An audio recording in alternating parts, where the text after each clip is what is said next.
moving on to engulfing candles. Let's talk about some engulfing candles. What does it mean? I'm not going to show you any charts. The reason why is I want you to go on the charts. I'm going to give you the definition of what an engulfing candle is, and I want you to find it for yourself. The charts and yourself are going to be your best teacher. Don't get in the process, the habit of trying to get onto all these YouTube videos and try to figure out what will actually work. You need to find out what you're going to make work regardless. By the definitions of your own. So, an engulfing candle. If you look at, if you just think about the word engulfs, it just means to take over. So, ooh, somebody's trying to engulf a speeding ticket. I don't know if you could hear that. But, so just to take over, to envelop. So, whenever you have an engulfing candle, depending on, it doesn't matter what time frame, I'd say depending, but it doesn't matter what time frame. Candle's yay big. The next candle is bigger than it. Now, depending on your instrument, may change how that actually engulfing process works. In Forex, generally, the open of one candle and the close of another candle are equal. So it's hard for a candle to completely engulf the wick and the body of the previous candle. So generally, for the most part, whenever we talk about an engulfing candle in Forex, we're talking about a candle that engulfs the body of the other candle. So if the body's this big and this candle, is this big, then that engulfs that candle. You include wicks in there, who cares? Get on the charts and find it and see what works for you. See what it looks like. Now, just go and look at what an engulfing candle is. Look for candles that take over the other candle. Ingrain that in your mind. That's an engulfing candle. Okay, cool. Because we're going to be using that as we move forward. The next thing we're going to talk about, double tops, double bottoms. You might have heard this before, and maybe somebody even gave you some definitions of what it looks like. But basically what you're going to do is you're going to hop on the chart.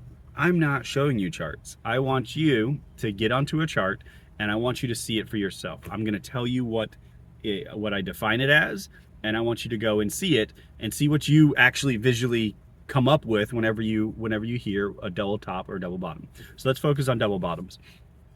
Double bottom is where price comes down to a particular point, bounces away from it, and then comes down again, but doesn't seem to get beyond that area that first point was at. Now, what does that look like? How much do you mean? This is where it's subjective. What do you mean not much farther? What does that look like?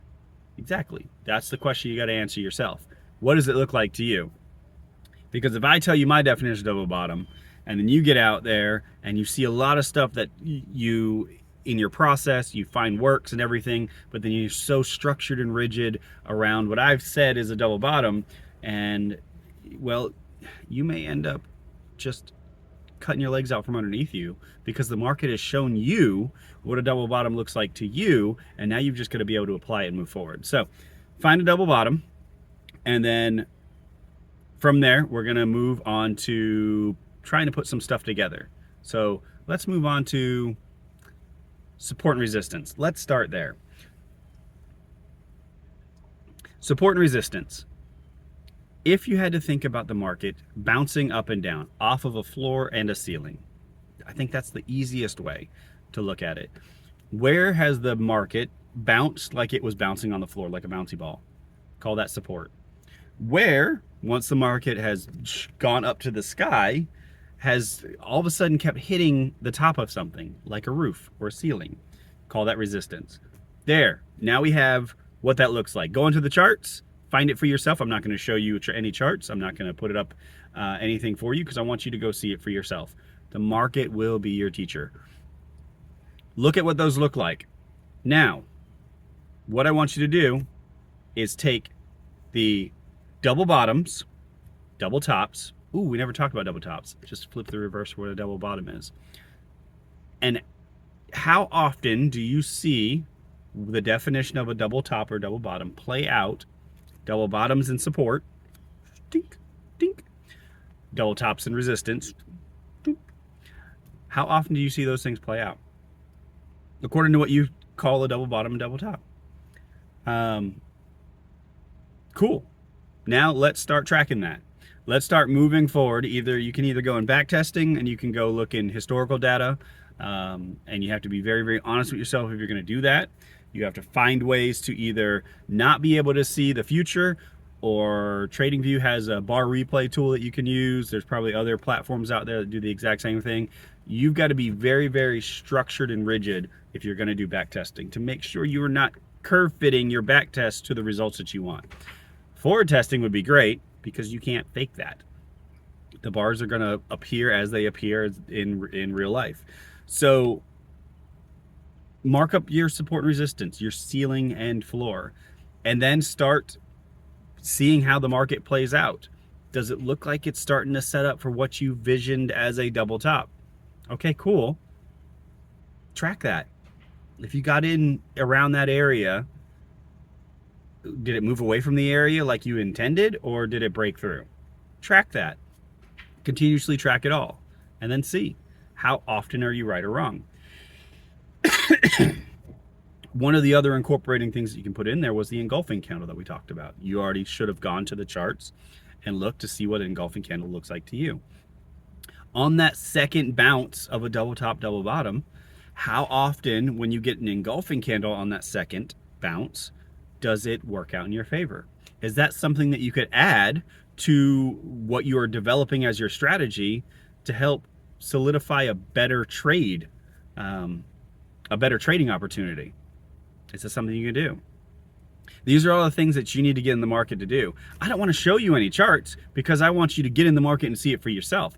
I want you to figure out whatever instrument you're going to figure out to trade, whether that's Forex, indices, futures, crypto, stocks. Doesn't matter. You just have to get into the market and start figuring this stuff out. We end up learning this whole entire stuff, and we want to learn the next thing, and we find this, and YouTube of course just feeds it to us, this next guru who just teaches us whatever we want to know.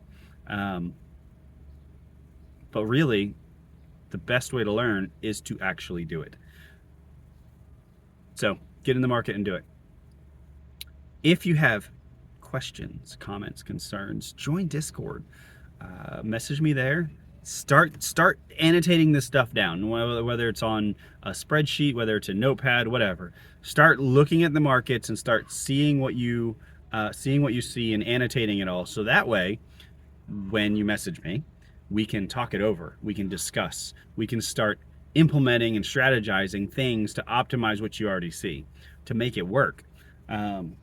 Understand this process is not a quick, rich process. It's slow. It's tedious. You are learning an entire career field, and it's one that is unforgiving and one that will really test your merit.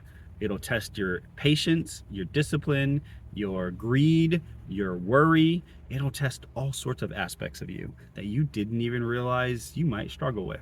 So look forward to it. Look forward to the rest of this beautiful day. I don't know what happened to that guy if he got a ticket, but we'll see. Have a blessed day. Talk to you later.